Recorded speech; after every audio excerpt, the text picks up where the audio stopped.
بسم اللہ الرحمن الرحیم رب اشرح لی صدری ویسر لی امری واحلل عقدۃ من لسانی یفقہوا قولی احمدک اللہم یا مجیب کل سائل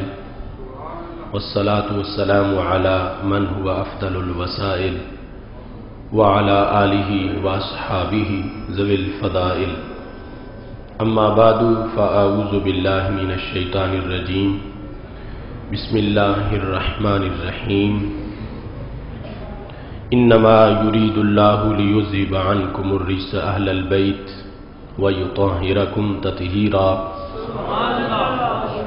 صدق اللہ العظیم وصدق رسولہ النبی الکریم الامین ان اللہ وملائکتہ یصلون علی النبی یا ایہا الذین آمنوا صلوا علیہ وسلموا تسلیما الصلاة والسلام علیکہ یا سیدی یا رسول اللہ وعلی آلک واصحابک یا حبیب اللہ مولاي صل وسلم دائما ابدا على حبيبك خير الخلق كلهم هو الحبيب الذي ترجى شفاعته لكل هول من الأهوال مقتحم منزه عن شريك في محاسنه فجوهر الحسن فيه غير منقاسم محمد تاج رسل الله قاطبة محمد صادق الاقوال والکلم محمد ذکرہ روح لانفسنا محمد شکرہ فرد علی الامم رب صلی وسلم دائما ابدا علی حبیبک خیر الخلق کلہم۔ اللہ تبارک و تعالی جل جلالہ وعم نوالہ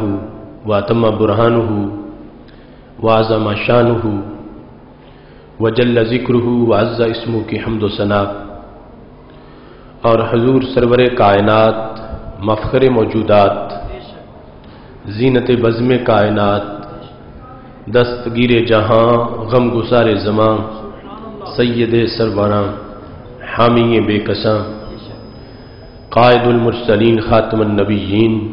احمد مجتبی جناب محمد مصطفیٰ صلی اللہ علیہ وآلہ واصحابہ وبارک وسلم کے دربار گہر بار میں ہدیہ درود و سلام عرض کرنے کے بعد نہایت ہی معزز و محتشم سامعین حضرات، رب ذوالجلال کے فضل اور توفیق سے آج خطبہ جمعۃ المبارک میں ہماری گفتگو کا موضوع ہے عظمت اہل بیت اطہار رضی اللہ تعالی عنہم اور ایک حدیث مشہور۔ میری دعا ہے خالق کائنات جل جلالہ ہم سب کو قرآن و سنت کا فہم عطا فرمائے اور قرآن و سنت کے ابلاغ و تبلیغ اور اس پر عمل کرنے کی توفیق عطا فرمائے۔ سید عالم نور مجسم شفیع معظم صلی اللہ علیہ وسلم کی عظیم خاندان اہل بیت اطہار رضوان اللہ مجمعین کے حوالے سے ایک حدیث شریف اور اس کے مفہوم کے لحاظ سے آج کی جو مکمل بحث ہے وہ حدیث شریف صحیح مسلم شریف میں موجود ہے، جس میں سید عالم نور مجسم شفیع معظم صلی اللہ علیہ وسلم نے یہ ارشاد فرمایا ہے، یا بنی ہاشم انقذوا انفسکم من النار، اے بنی ہاشم آپ اپنے آپ کو آگ سے بچا لیں۔ یا بنی عبد المطلب انقذوا انفسکم من النار، اے بنی عبد المطلب آپ اپنے آپ کو آگ سے بچا لیں۔ یا فاطمہ تو انقذی نفسک من النار، اے فاطمہ آپ اپنے آپ کو آگ سے بچا لیں۔ فإنی لا املک لکم من اللہ شیئا، میں تمہارے لیے اللہ سے کسی شے کا مالک نہیں ہوں۔ یہ حدیث شریف جو صحیح مسلم شریف میں موجود ہے اور بخاری شریف میں بھی موجود ہے، دوسری طرف مسلم شریف میں سید عالم نور مجسم شفیع معظم صلی اللہ علیہ وسلم کے وہ الفاظ بھی ہیں جن میں سید عالم نور مجسم شفیع معظم صلی اللہ علیہ وسلم نے ارشاد فرمایا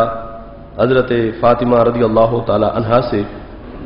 لا اغنی عنکم من اللہ شیئا، کہ میں تمہیں اللہ سے کسی شے کے لحاظ سے بھی بے نیاز کرنے والا نہیں ہوں۔ اس حدیث شریف کو کچھ لوگ اس سے یہ استدلال کرتے ہیں کہ رسول اللہ صلی اللہ علیہ وسلم سے جو خاندانی نسبت ہے،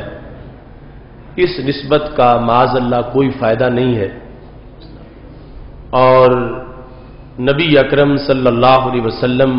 محشر میں اپنی آل کو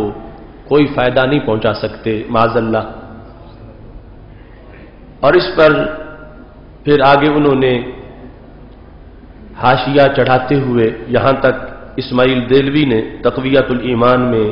یہ لکھ دیا کہ پیغمبر نے سب کو اپنی بیٹی تک کو کھول کر سنا دیا کہ قرابت کا حق ادا کرنا اسی چیز میں ہو سکتا ہے کہ اپنے اختیار کی ہو، سو یہ میرا مال موجود ہے، اس میں مجھ کو کچھ بخل نہیں ہے، اور اللہ کے یہاں کا معاملہ میرے اختیار سے باہر ہے، وہاں میں کسی کی حمایت نہیں کر سکتا اور کسی کا وکیل نہیں بن سکتا، سو وہاں کا معاملہ ہر کوئی اپنا اپنا درست کرے اور دوزخ سے بچنے کی ہر کوئی تدبیر کرے۔ تو یہ خارجیت کا طبقہ اہل بیت اطہار رضوان اللہ علیہم اجمعین کے لحاظ سے سید عالم نور مجسم شفیع معظم صلی اللہ علیہ وسلم کی جو نسبت عظیمہ اہل بیت کو مشرف کرنے والی ہے، اس کے فائدے کا یہ طبقہ انکار کرتا ہے۔ رافضیت اور خارجیت کھوٹے سکے کے دو رخ ہیں، ایک ظاہری طور پر اہل بیت اطہار رضوان اللہ علیہم اجمعین کے بغض میں جل رہا ہے، اور دوسری طرف وہ طبقہ ہے کہ جنہوں نے بغض صحابہ کو حب اہل بیت کا نام دے رکھا ہے اور اہل بیت اطہار رضوان اللہ علیہم اجمعین کی محبت کا لبادہ اوڑھ کر دین دشمنی کا دھندا کرنا چاہتے ہیں۔ فکر مستقیم صحابہ کرام رضی اللہ تعالیٰ عنہ سے لے کر آج تک اس کو اہل سنت سے تعبیر کیا جاتا ہے۔ اس حدیث شریف کو آج موضوع سخن بنانے کا مقصد بھی یہی ہے کہ حالات میں جو فکری بیماریاں ہیں ان سب کا علاج ضروری ہے۔ جو حملے رافضیت کی طرف سے کیے جاتے ہیں ان کا جواب بھی دینا ہے، اور جو خارجیت کی طرف سے حملے کیے جاتے ہیں ان کا جواب بھی دینا ہے۔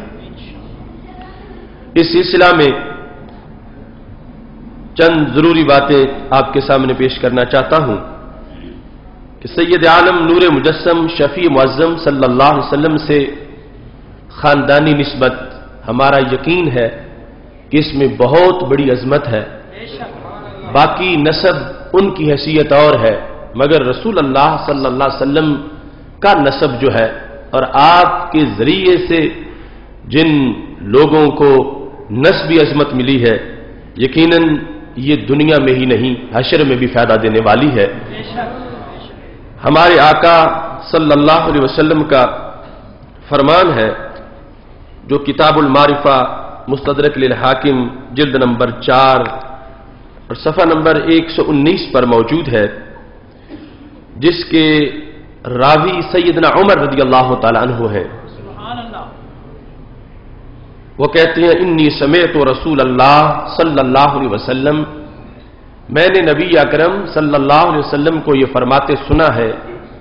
یقول، آپ فرما رہے تھے، کل نسب و سبب ینقطع یوم القیامہ، ہر سبب اور ہر نسب قیامت کے دن منقطع ہو جائے گا. سارے آسرے ٹوٹ جائیں گے اور سارے نسب جن پر لوگ فخر کرتے ہیں ان کا اعتبار ختم ہو جائے گا. الا ما کان من سببی و نسبی، فرمایا جو میرے سہارے سے جیتے ہیں ان کا سہارا بھی برقرار رہے گا، اور جنہیں میرے نسب کی شان حاصل ہے ان کی شان بھی برقرار رہے گی. یہ حدیث شریف امام حاکم نے اس کو ذکر کیا کہ نبی اکرم صلی اللہ علیہ وسلم نے فرمایا کل سبب و نسب ینقطع یوم القیامہ، قیامت کے دن دوسرا کوئی سبب، ہر سبب اور ہر نسب ختم ہو جائے گا. اللہ کے ساتھ آگے استثناء کیا، جس طرح آپ کہتے ہیں لا الہ، کوئی معبود نہیں، الا اللہ، مگر اللہ. تو آپ نے پہلے نفی کی ہر سبب اور ہر نسب کی کہ ہر سبب ختم ہو جائے گا اور ہر نسب کی کوئی ویلیو نہیں ہوگی، کوئی اعتبار نہیں ہوگا. الا ما کان من سببی و نسبی، فرمایا میرے نسب کی شان قیامت میں بھی برقرار رہے گی. میری نسبت جن لوگوں کو نسبی طور پر حاصل ہے ان کی عزت قیامت میں بھی ہوگی، اور فرمایا جو میرے وسیلے والے ہیں ان کا وسیلہ بھی قیامت میں برقرار رہے گا. تو پوری امت کو وہ اہل بیت اطہار، ان کو نسب والی نسبت حاصل ہے اور ہمیں سبب والی کا سہارا حاصل ہے. اور امام کہتے ہیں، امام حاکم، ھذا حدیث صحیح الاسناد، کہ یہ حدیث صحیح الاسناد حدیث شریف ہے. اور اس کے اندر سید عالم نور مجسم شفیع معظم صلی اللہ علیہ وسلم کے الفاظ سے یہ واضح ہوا کہ اہل بیت اطہار کو جو نبی اکرم صلی اللہ علیہ وسلم سے نسبت ہے،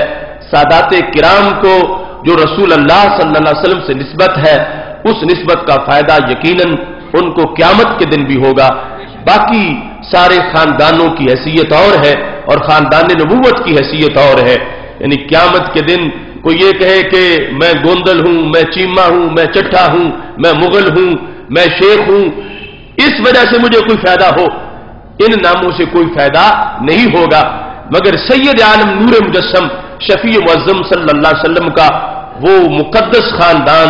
جس کو اہل بیت اطہار رضوان علی مجمعین سے تعبیر کیا جاتا ہے، ہمارے محبوب صلی اللہ علیہ وسلم ارشاد فرماتے ہیں اس کا فائدہ قیامت کے دن بھی نظر آئے گا. یہ حدیث شریف بطور خاص حضرت عمر رضی اللہ تعالی عنہ نے اس وقت پیش کی کہ جب آپ امیر المومنین تھے اور ایک دن لوگوں کے سامنے آئے تو فرمایا الا تہنئونی، تم مجھے مبارکباد کیوں نہیں دیتے، مجھے مبارک دو. تو صحابہ نے پوچھا فقالوا بمن یا امیر المومنین، امیر المومنین کس چیز کی ہم آپ کو مبارک دیں؟ تو فرمایا بأم کلثوم بنت علی وابنت فاطمہ بنت رسول صلی اللہ علیہ وسلم، فرمایا مجھے اس لحاظ سے مبارک دو کہ میری شادی حضرت ام کلثوم سے ہوئی ہے، جو حضرت ام کلثوم رضی اللہ تعالی عنہا حضرت علی رضی اللہ تعالی عنہ کی حضرت فاطمہ سے بیٹی ہیں. ان ام کلثوم سے میرا نکاح ہوا ہے تو مجھے تم مبارک دو. اور فرمایا اس موقع پر حضرت عمر رضی اللہ تعالیٰ عنہ نے فرمایا میں نے کسی خواہش نفس کی بنیاد پر اس نکاح کا اہتمام نہیں کیا، میں نے اس حدیث کی وجہ سے یہ اہتمام کیا ہے جو سید عالم نور مجسم شفیع معظم صلی اللہ علیہ وسلم نے فرمایا ہے ہر سبب اور ہر نسب ختم ہو جائے گا مگر میرے نسب کی شان قیامت کے دن بھی برقرار رہے گی. تو صحابہ کے مجمع میں حضرت عمر رضی اللہ تعالیٰ عنہ نے جب اس حدیث کو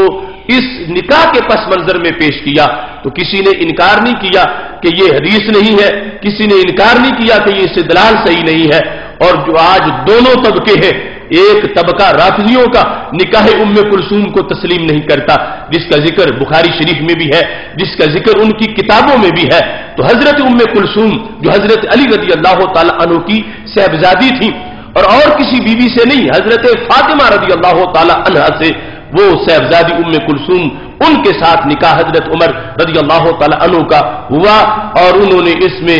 مجمع عام میں لوگوں کو کہا کہ تم مجھے مبارک دو۔ پوچھا گیا کس چیز کی؟ اور مجھے اس امر کی مبارک دو۔ اس موقع پر سارے مجمع کے سامنے آپ نے یہ حدیث بیان کی اور اس میں بتایا کہ نبی اکرم صلی اللہ علیہ وسلم کا خاندان عام خاندانوں سے اس کی شان بڑا ہے، دنیا میں نہیں، اس نسبت کا آخرت میں بھی فائدہ ہونے والا ہے۔ اگر قرآن و سنت کے عمومی مزاج کو دیکھا جائے تو اس حدیث کا پس منظر جو میں نے مسلم شریف اور بخاری شریف کی شروع میں پیش کی، حضرت فاطمہ رضی اللہ تعالی عنہا سے جو فرمایا لا اغنی لکم من اللہ شیئا، اس کا مفہوم خود بخود ذہن میں واضح ہو سکتا ہے۔ دوسرے مقام پر جو طبقہ منکرین ہے، اگر ان سے پوچھا جائے تو ابو داؤد شریف میں یہ حدیث شریف موجود ہے کہ سید عالم نور مجسم شفیع معظم صلی اللہ علیہ وسلم ارشاد فرماتے ہیں الشہید یشفع فی 70 من اہل بیتہ، کہ جو بندہ راہ حق میں شہید ہو گیا اس کو اللہ خصوصی کوٹا دے گا اپنے خاندان کے لحاظ سے، وہ اپنے خاندان کے لوگوں کی کچھ لوگوں کی سفارش کر سکے گا۔ کتنے لوگوں کی؟ فرمایا فی 70، ایک شہید اپنے خاندان کے 70 لوگوں کو جنت میں لے جا سکتا ہے۔ ابو داؤد شریف میں یہ حدیث شریف موجود ہے، وہ 70 لوگوں کو سفارش کر سکتا ہے۔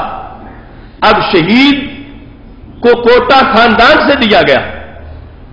خاندانی نسبت شہید کے ساتھ کام آ رہی ہے، اور اس کو آج کا جہادی ٹولہ اپنی تقریروں میں بیان کرتا ہے۔ شہید کے ساتھ خاندانی نسبت ہو تو حشر میں فائدہ ہو جائے،